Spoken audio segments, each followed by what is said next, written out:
Now, there was a face-off in Mumias as the Kakamega Governor Wycliffe Oparanya stormed the Mumias Sugar Factory in a bid to take over management of the company.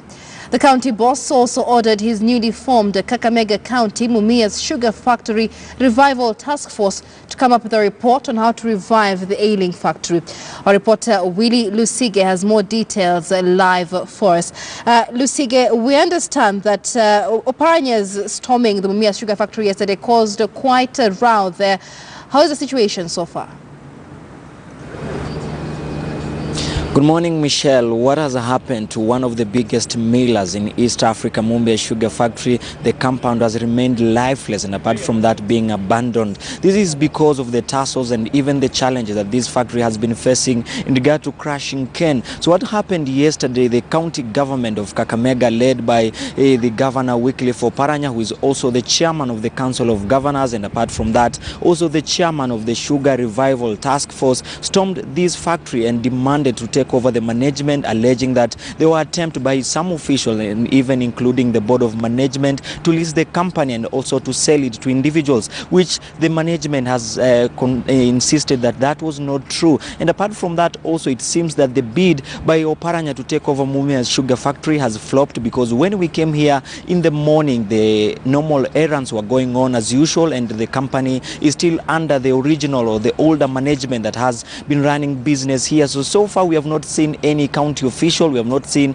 any county enforcement officers here. It seems like maybe the governor only spoke and then left, but we have not seen any takeover or any other individuals trying to manage the company. What is happening currently? The normal usual businesses are still going on, even though the factory has not been able to crush cane to produce sugar cane. It has been able to continue crush a section of its own cane and also bagasse to produce what we can term as ethanol. So far things are still normal. There's no any change of management. The older management is still taking charge here at Mumias Sugar Factory. This is one of the oldest factories in Western region and one of the biggest, but it has been facing challenges since last year. On April, it was not able to crush cane. It stopped that process of producing sugar, and they have been putting in place measures to see if they can revive it. And one of the measures that the board of management has insisted is the only option for them to go back to their normalcy is to lease some of its section, including the water bottling plant, and apart from that also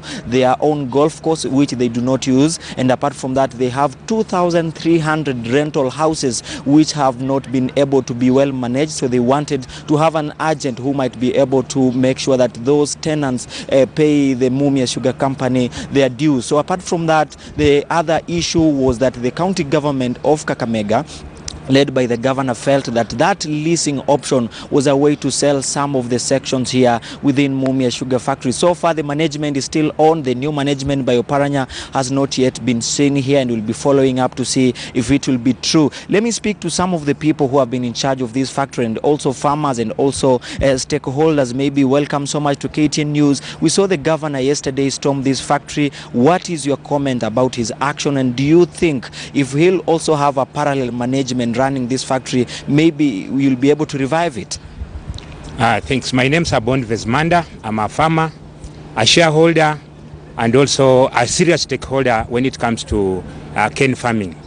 I want to say that it's unfortunate that the county government of Kakamega, led by Honorable Wycliffe Oparanya, are playing politics with a serious industry which is a backbone of the economy of Kakamega County. I want to say that I'm disappointed that instead of the county government of Kakamega, led by Wycliffe Oparanya, reviving Mumias Sugar Company, they have come in to play politics. I'm saying it is politics because the governor was here on Friday last week, and he told us that he has taken over the management of Mumias Sugar Company. Though we knew that that was not proper, because it's not procedural to take a private farm in your hands without following the due process. And he assured us that he had taken Mumias Sugar Company, and now that it's under the leadership of the governor. But surprisingly, as we are speaking right now, there is nothing that is going on in Mumias Sugar Company as pertaining to the takeover, the purported takeover by the governor. So we are saying that we are disappointed with what the governor is doing. Yesterday when the governor was here, he said that actually he has created another task force. And yet we know that there's a task force which he himself, in the year 2015, he formed to look into the matters of Mumias Sugar Company with a view of trying to revive Mumias. But as we are speaking right now, there is nothing that has been implemented out of the report that was done by his people. Today, as we are speaking, we have a task force that was appointed by His Excellency Uhuru Kenyatta that is being co-chaired by Governor Wycliffe Ambetsa Oparanya. And as we are speaking right now, the outcome of that report has not seen the light of the day, meaning that the governor has not been able to table the same thing to the president.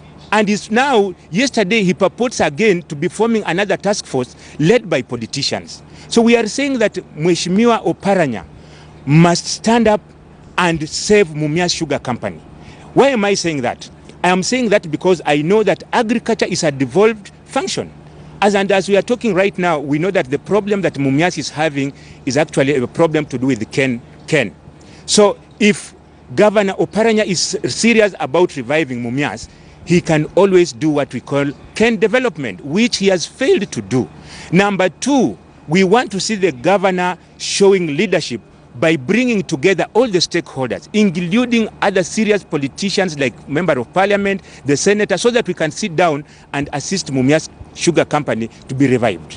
And apart from that, also there was the issue about leasing of some non-core sections of Mumias Sugar Factory. Maybe what is your take about it?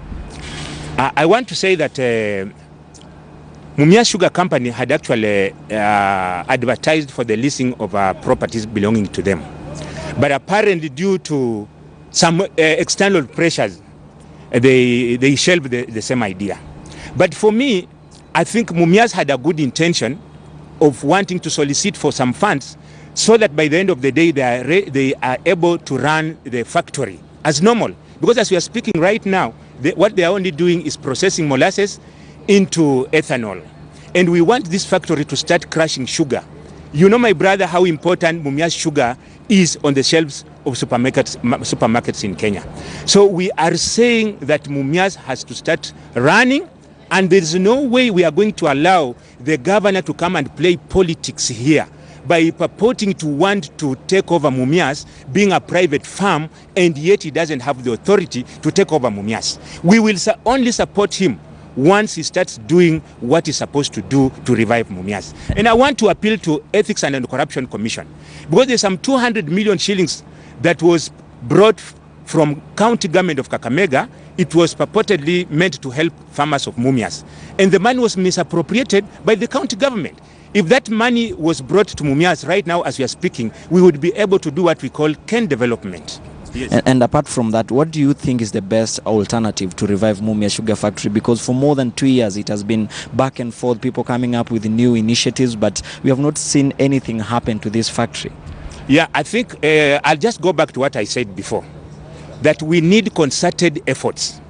We need the goodwill of both the politicians and other stakeholders.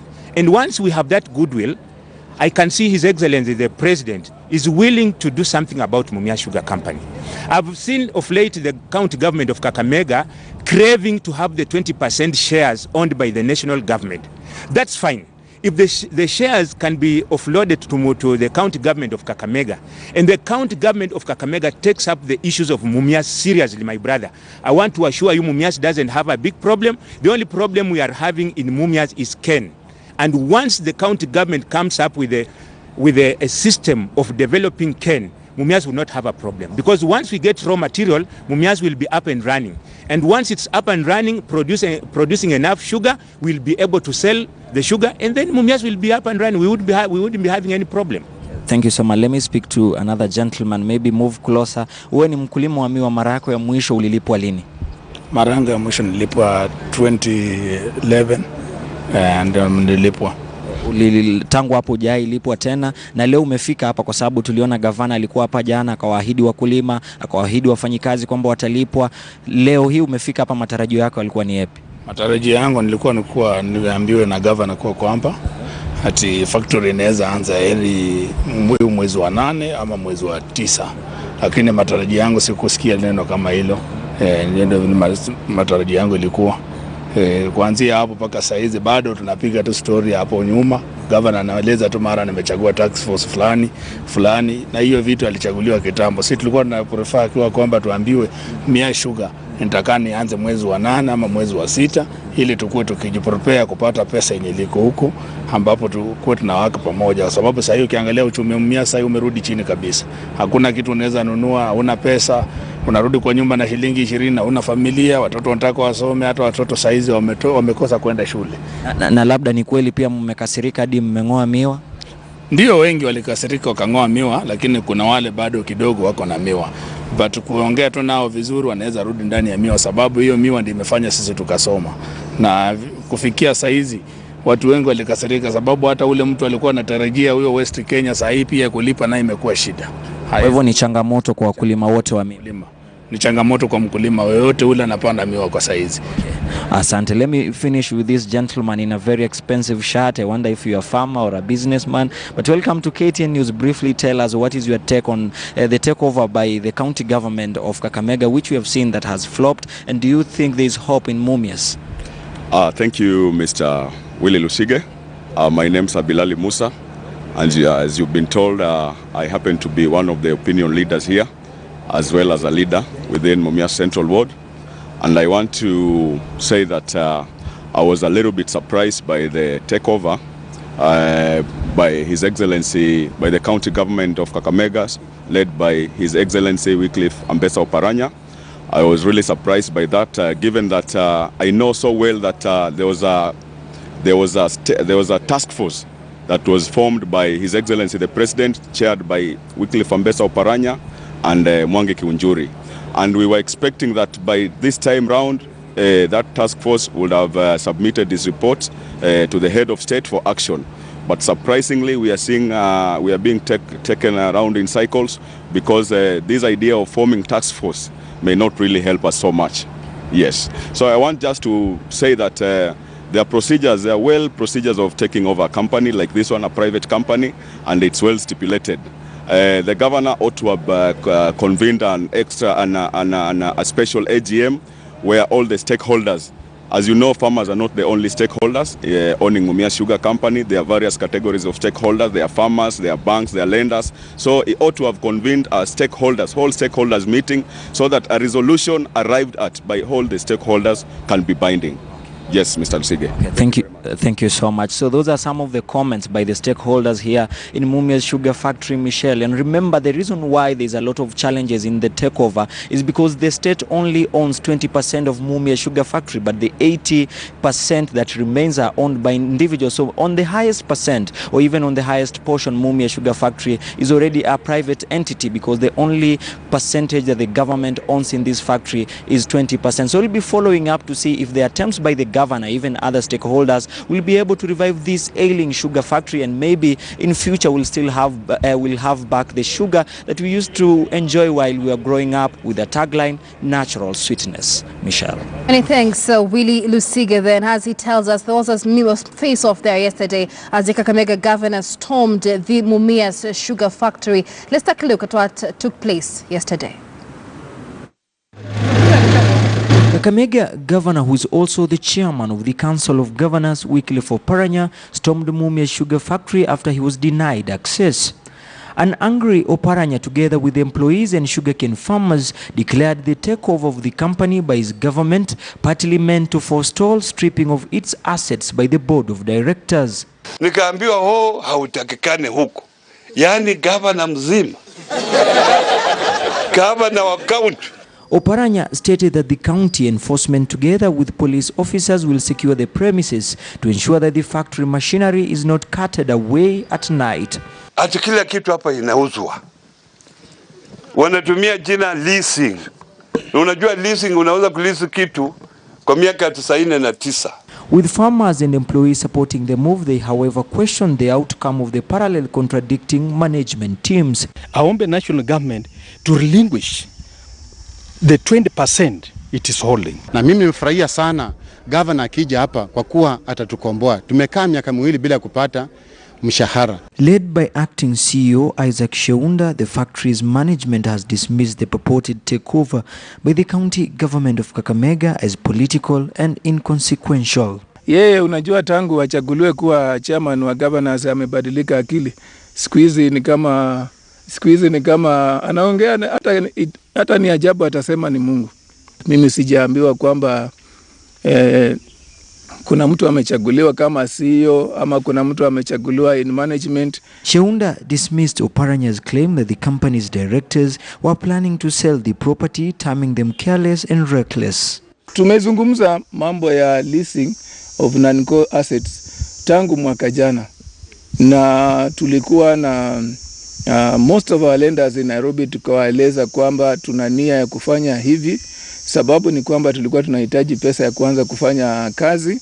The company stopped milling sugar in April last year because of lack of raw materials occasioned by poaching of its crop by rivals. It is currently producing ethanol alone using bagasse from other millers. Members of the public, farmers and stakeholders are now following closely the current tussle between the county government of Kakamega and the management. Willie Lusige, KTN News in Mumias Sugar Factory.